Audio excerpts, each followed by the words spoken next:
आप सभी पत्रकार बंधुओं का और सोशल मीडिया के इन्फ्लुएंसर्स का इस संदीप यूनिवर्सिटी परिसर में स्वागत है। आज यह प्रेस कॉन्फ्रेंस किस हेतु से बुलाई गई है, इस सब से आप वाकिफ हैं। अभी अभी B7 का, जैसा कि डॉक्टर सुनील झा ने बताया, भूमि पूजन का कार्यक्रम संपन्न हुआ है। जैसा उन्होंने बताया, ये 7वें नंबर का बॉयज हॉस्टल है। इसी तरह से हमारे पास 2 गर्ल्स हॉस्टल हैं। शायद आपको जल्दी ही एक तीसरे गर्ल्स हॉस्टल के भूमि पूजन के लिए भी आपको न्योता मिले, तब सब आप सादर आमंत्रित रहेंगे। आप जानते हैं, संदीप यूनिवर्सिटी की स्थापना 2018 में हुई और 2018 के बाद सतत प्रयासों से हमारे पास वर्तमान समय में 7 स्कूल्स हैं। कोर इंजीनियरिंग ब्रांच का स्कूल है, school of engineering and technology, जिसमें civil engineering, mechanical engineering, electrical engineering ये ब्रांच है। और इसका भी विस्तार बहुत ही जल्द संभव है, जिसके बारे में घोषणा हमारे आदरणीय चेयरमैन डॉक्टर संदीप कुमार झा जी करेंगे निकट भविष्य में। दूसरा है school of computing science and engineering.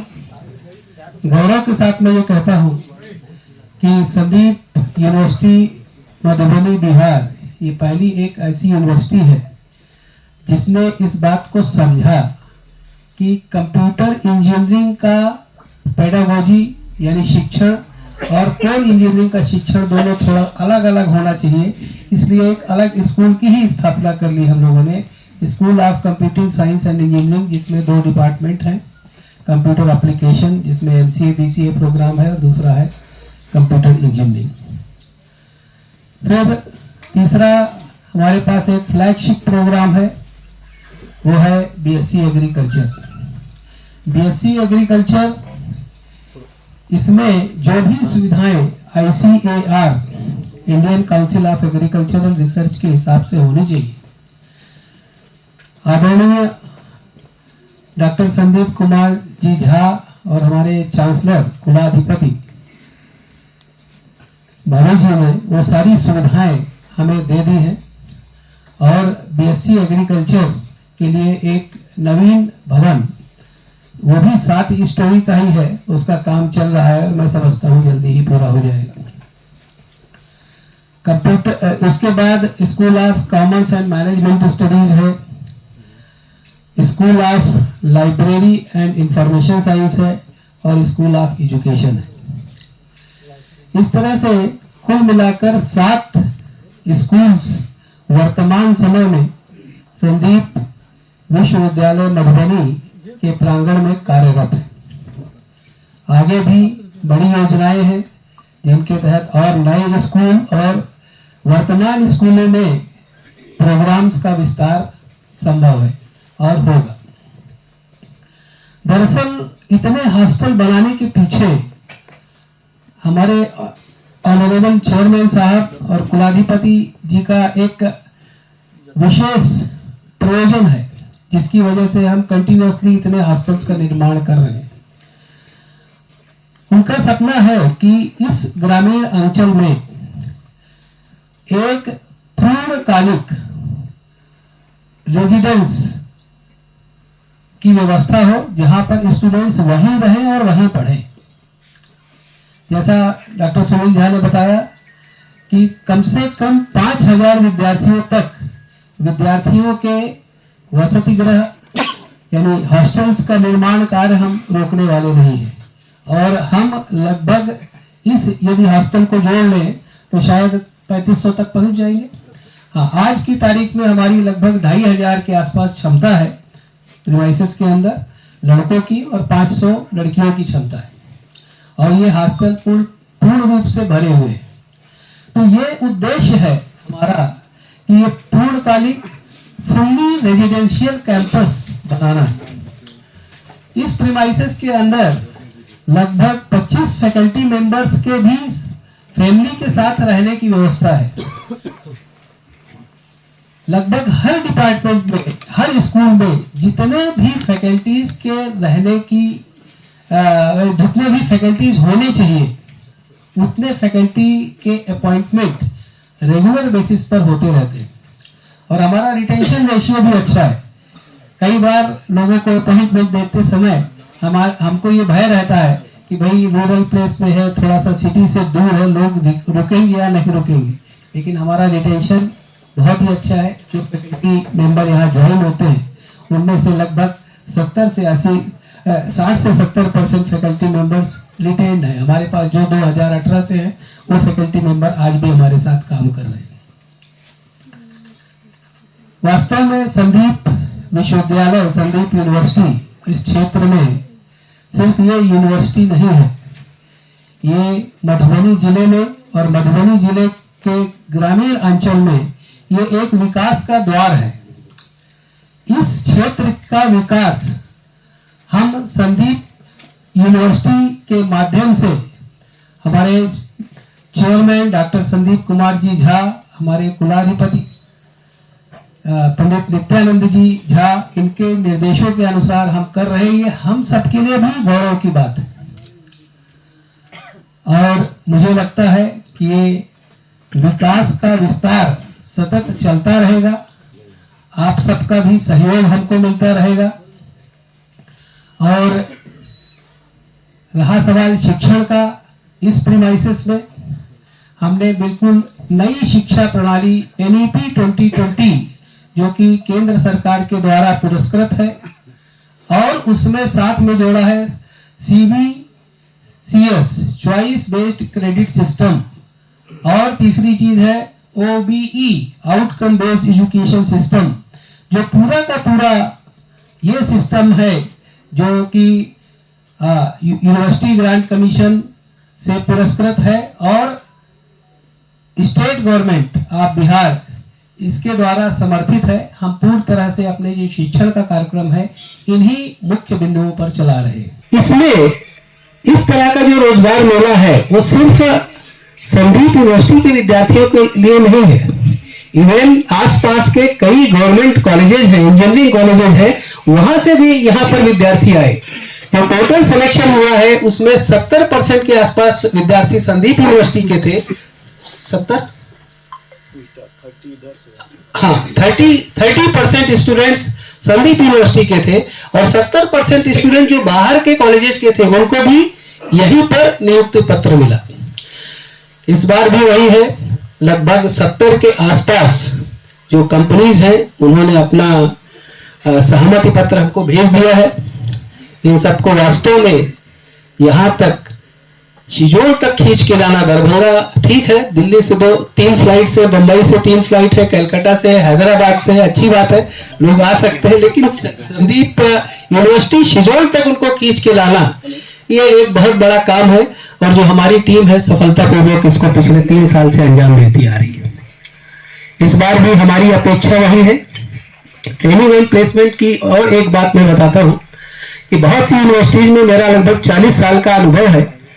Different universities में, डिफरेंट कॉलेजेस में हमेशा ट्रेनिंग एंड प्लेसमेंट में हम बात करते हैं प्लेसमेंट की, ट्रेनिंग की बात कोई नहीं करता।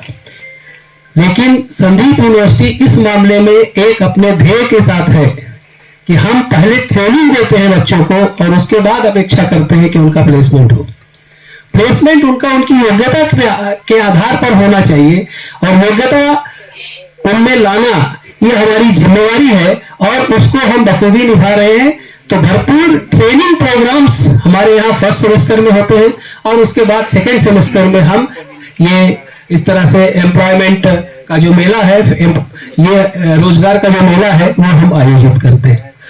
दूसरा बड़ा प्रोग्राम हम पिछले 3 या 4 सालों से भी सफलतापूर्वक कर रहे हैं और वो प्रोग्राम होता है हमारी स्कूल ऑफ एग्रीकल्चरल साइंस से, वो है किसान मेला। हम आसपास के सभी गांवों से इवन दरभंगा और मुजफ्फरपुर तक हम पहुंचने की कोशिश करते हैं कृषि केंद्रों के माध्यम से और किसानों को यहाँ पर आमंत्रित करते हैं। उस किसान मेला में भी हमारे पास इस बार काफी अच्छी एंट्रीज है और जो डिफरेंट डोमेन है उसके हर क्षेत्र से लगभग यहाँ पर वेंडर्स आ रहे हैं और वो अपने चीजों का प्रदर्शन करने वाले हैं। और इसी तरह से तीसरा जो ये जो है, इसमें हमने एक पैनल डिस्कशन भी रखा है, कुछ विशेषज्ञ भी आएंगे, उनका पैनल डिस्कशंस भी रखा है। जो हमारे किसान भाई बंधु हैं वो डायरेक्टली उनसे इंटरेक्ट कर सकते हैं, बातचीत कर सकते हैं और अपनी समस्याओं का समाधान कर सकते हैं। हमारा एक एग्रीकल्चर डिपार्टमेंट पूरे 8 हेक्टेयर के हमारे पास फार्म लैंड्स है। मशरूम कल्चर हमारा शुरू हो चुका है और दूसरा क्या है, वर्मी कंपोस्ट है, वो शुरू हो चुका है। फार्म इक्विपमेंट्स हमारे पास सभी हैं और जो डिफरेंट फार्म लैंड्स है जिसमें विद्यार्थियों को अपना प्रैक्टिस करनी है, वो सब भी तैयार है। तो उस आधार पर जो ये किसान मेला है ये भी हमेशा की तरह सफल रहेगा, ऐसी मुझे आशा है। और जो तीसरी बात है, जो तीसरा इवेंट है, किसान मेला 26 तारीख को है और 27 तारीख को हमेशा की तरह एक हम कार्यक्रम करते हैं, रंगारंग प्रोग्राम विद्यार्थियों का, वो है संदीप उत्सव। इस वर्ष संदीप उत्सव 2026, संदीप उत्सव 2026 ये पूरी तरह से हमारे विद्यार्थियों के द्वारा तैयार किया गया एक मनोरंजक कार्यक्रम है जिसमें सब कुछ विद्यार्थियों के हाथ में है। इवेंट उसका जो डिसिप्लिन है वो भी विद्यार्थियों के हाथ में। ये कार्यक्रम लगभग 3 घंटे का कार्यक्रम है। आपके माध्यम से आपको आज इस कार्यक्रम के इस प्लेटफॉर्म से आप सबको भी संदीपोत्सव, किसान मेला और रोजगार मेला में मैं आपको संदीप यूनिवर्सिटी की ओर से, ऑनरेबल मैनेजमेंट की ओर से आपको सादर आमंत्रित करता हूँ। .in वहाँ पे जाएंगे, स्क्रॉल हो रहा जॉब फेयर का वहाँ बैनर लगा हुआ है, वहाँ क्लिक करेंगे और फॉर्म आएगी, फॉर्म भर सकते हैं। वहाँ अपॉइंटमेंट हुए थे 650। उस 650 में जो 70% बच्चे थे वो बाहर के थे। यहाँ आजू बाजू जितने भी गवर्नमेंट इंजीनियरिंग कॉलेज के बच्चे हैं उनका मैक्सिमम प्लेसमेंट पिछले 3 सालों से संदीप यूनिवर्सिटी के थ्रू होता है। हम चाहते हैं जो आपके माध्यम से, लेकिन दुर्भाग्य बात समझिए, 10,000 वैकेंसी और सिर्फ 650 सिलेक्शन हुआ है। कारण बच्चे नहीं आ पा रहे हैं, बच्चे तक ये खबर नहीं जा पा रहे। ये हमारी हर एक कोशिश के बावजूद, पिछले साल 10,000 वैकेंसी थी और मुश्किल से 2,500 रजिस्ट्रेशन हुआ था। उस 2,500 में हमने 650 को प्लेस किया है। अब आंकड़ा बहुत ही अच्छा हुआ। तो यदि 10,000 वैकेंसी है तो कम से कम 20,000 बच्चे अप्लाई करें। तो यहाँ रोजगार मेला में जो पुराने हम लोगों से जुड़े हुए हैं उन्हें पता ही है, हर एक साल रोजगार मेला में आप लोग आते ही हो, देखते ही हो व्यवस्था। बच्चे नहीं आ पाते हैं तो हमारी आपसे यही दरखास्त रहेगी, जो आप अपने चैनल के माध्यम से हर एक बच्चे तक ये खबर पहुंचे, जो बच्चा किसी भी फील्ड का हो वो अप्लाई कर सकता है, यहाँ पे आ सकता है। ऑनलाइन व्यवस्था है, यहाँ आने की भी जरूरत नहीं है, ऑनलाइन रजिस्ट्रेशन कर सकता है। और जिस दिन रोजगार मेला 25 फरवरी को वो यहाँ आएंगे, बहुत सारे कंपनी रहेंगी, उस कंपनी में उनके चॉइस का जो है वहां जाके वो अपना इंटरव्यू दे सकते हैं। तो यही प्रचार के लिए जो अधिक से अधिक बच्चों तक ये मैसेज पहुंचे इस रोजगार मेला के बारे में। तो 3 दिन याद रखिएगा आप लोग, 25 फरवरी रोजगार मेला, 26 फरवरी किसान मेला और 27 फरवरी संदीपोत्सव। किसान मेला में भी जो है हमारी कोशिश है कम से कम 500 से 1000 फार्मर यहां पहुंचे, जो कृषि के जितने भी आधुनिक टेक्निक है उसके बारे में जो हमारे एक्सपर्ट जो हैं उन्हें बताएंगे। विशेषज्ञ रहेंगे, फार्मर्स रहेंगे, स्टूडेंट्स रहेंगे। और मेला है तो बहुत सारे स्टॉल भी रहेंगे जहां पे बीज से लेके उर्वरक से लेके हर एक जो खेती सामग्री है उसका डिस्प्ले रहेगा। तो आप लोगों से यही रिक्वेस्ट है, जो ये मैसेज अधिक लोगों तक पहुंचे, जो जॉब फेयर में जिनको नौकरी चाहिए जॉब फेयर ऑनलाइन अप्लाई करें, 25 फरवरी को आके इंटरव्यू दें। 26 फरवरी को किसान मेला है, तो जितने भी इलाके के किसान भाई बंधु हैं आपके माध्यम से हम उन्हें रिक्वेस्ट करते हैं जो किसान मेला में आकर लाभ उठाएं और 27 को जैसा सर ने कहा और आप सब साक्षी हैं, जो शाम का 3 घंटे प्रोग्राम जो बच्चे साल भर मेहनत करते हैं उनके द्वारा, बच्चों के द्वारा ही ये सारा किया जाता है, वो संदीपोत्सव है। तो बस इतना ही कहना चाहूंगा। इसके सिवा अब आप लोग कुछ भी पूछना चाहें तो आप पूछ सकते हैं, जॉब फेयर के रिगार्डिंग या किसान मेला के रिगार्डिंग या संदीपोत्सव के रिगार्डिंग, हमारे सर लोग उसका जवाब। उस सारे बच्चों के लिए हमारे यहाँ 10th pass, 12th pass, ITI, diploma, engineering किसी भी स्ट्रीम से, खास करके electrical, mechanical, civil, computer science, management के बच्चे होने चाहिए, BBA, MBA, any graduate, BCom, BA, BSc, चूंकि बहुत सारी ऐसी कंपनी है जो फार्मास्यूटिकल्स की भी कंपनी रहेगी जो फार्मेसी वाले बच्चों को भी हायर करेंगी, और उसके अलावा बैंकिंग से रिलेटेड बहुत सारी कंपनी रहेगी, जो जितने भी नेशनल ये प्राइवेट बैंक्स हैं वो सब भी रहेंगे। ये चीज़ है। प्लेसमेंट के लिए कौन कौन सी कंपनियां आएंगी? हाँ, हमने अभी सर आपको बोला ना, कंपनी बहुत सारी है, बहुत सारी नेशनल और इंटरनेशनल कंपनी है, जो हर एक कैटेगरी के मतलब हर एक क्वालिफिकेशन के हिसाब से, बीटेक के लेवल के लिए है, डिप्लोमा लेवल के लिए कंपनी है। आप जो भी MSc आप कह सकते हैं, जैसे डिप्लोमा लेवल के लिए टाटा मोटर्स जैसी कंपनी आ रही है, बजाज मोटर्स जैसी कंपनी आ रही है हमारे यहाँ। IT में कह सकते हैं टेली परफॉर्मेंस आ रही है, डिजिलाइट आ रही है, SCI टेक भी आ रही है। तो इस टाइप की कंपनी हमारे यहाँ इस पर आ रही है। बैंक में भी बहुत सारी जो भी आप जितने भी प्राइवेट बैंक हैं सब आ रही हैं।